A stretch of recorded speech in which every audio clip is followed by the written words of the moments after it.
Hari ini kita akan melanjutkan materi graf. Sebelum dilanjutkan pada materi terminologi teori graf, kita review dulu secara umum materi tentang graf yang pekan kemarin sudah dipelajari.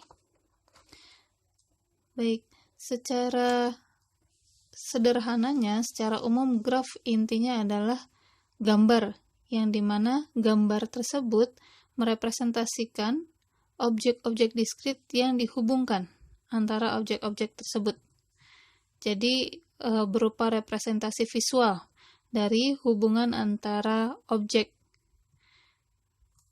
Intinya seperti itu. Kemudian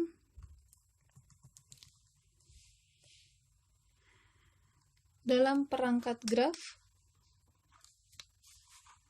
itu ada yang perlu kita perhatikan. Ini perangkat utama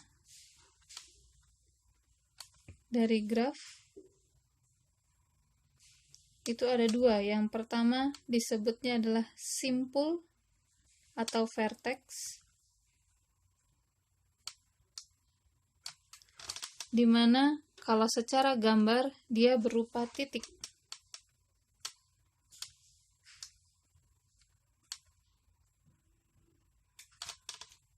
Seperti itu ya. Kemudian yang kedua adalah ada yang disebut dengan sisi atau bahasa Inggrisnya adalah edge. Ini yang nantinya kalau digambarkan dia berupa garis.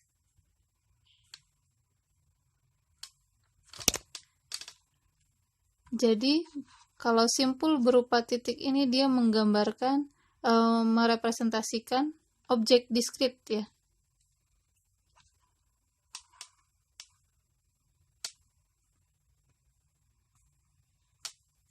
Objek diskritnya, sedangkan kalau yang sisi yang berupa garis ini dia merupakan melambangkan hubungan antar objek.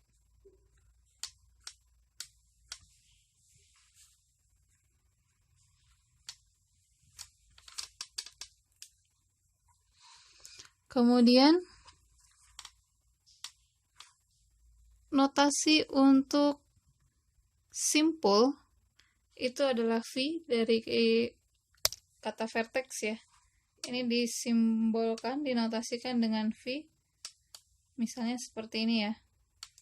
V1, V2 dan seterusnya. Jadi untuk simpul nanti diberi namanya bebas, mau pakai angka, mau pakai huruf, dimana angkanya menggunakan bilangan asli ya, jangan angka koma-komaan. Jadi bisa huruf, bisa bilangan asli, 1, 2, 3, dan seterusnya, atau bahkan gabungan keduanya. Kalau gabungan keduanya contohnya seperti ini ya, V1, V2, dan seterusnya.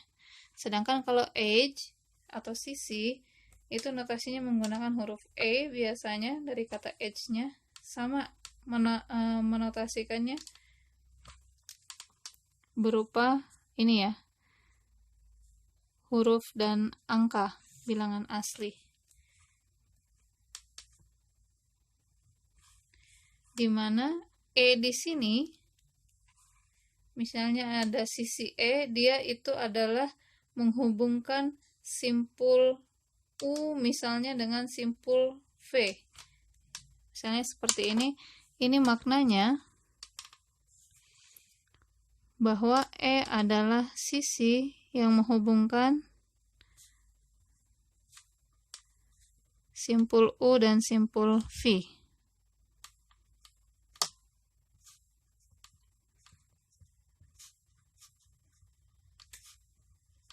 Seperti itu.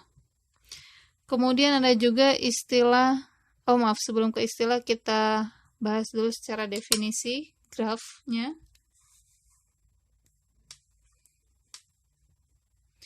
Definisi lebih jelasnya bisa langsung dibaca di materi PDF-nya ya. Intinya graf itu dia dinotasikan dengan G, di mana G-nya itu berupa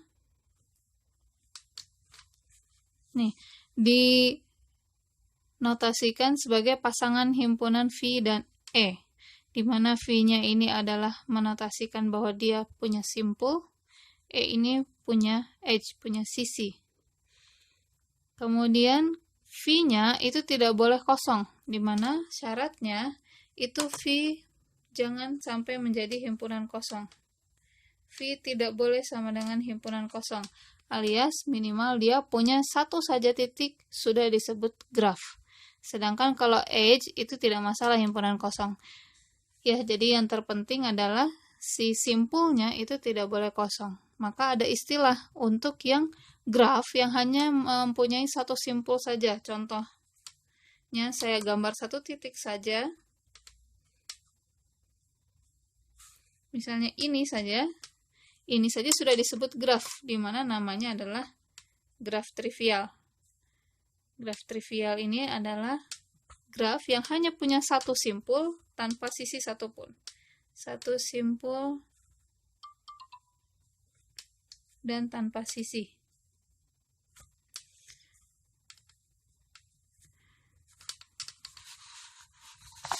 Kemudian ada istilah yang lainnya lagi. Ada yang disebut dengan derajat.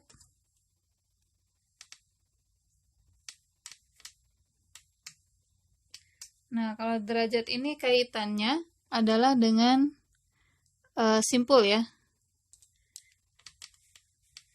Derajat ini adalah banyaknya garis yang bersisian dengan titik.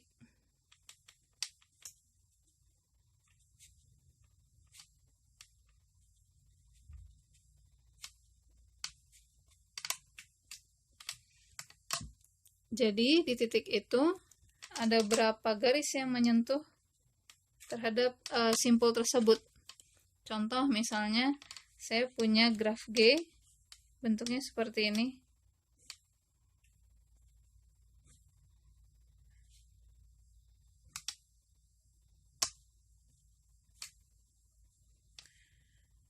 Misalnya ini adalah simpul 1, 2, 3, dan 4. Ya, saya beri nama simpulnya menggunakan angka. Nah, ini maka kalau saya tuliskan derajat yang simpul 1, itu berarti ada berapa garis yang menyentuh titik ini? 1, 2, 3. 3 ya. Ini sama dengan derajat simpul yang 3. Ini juga sama, 1, 2, 3. Jadi ini D derajat simpul 3 juga sama. Hasilnya adalah 3. Sedangkan yang simpul 2 dan 4 itu sama, yaitu 2. Ya, simpul 2 punya 2 garis yang bersisian. Simpul 4 juga punya 2 garis yang bersisian. Seperti itu. Ini yang disebut dengan derajat.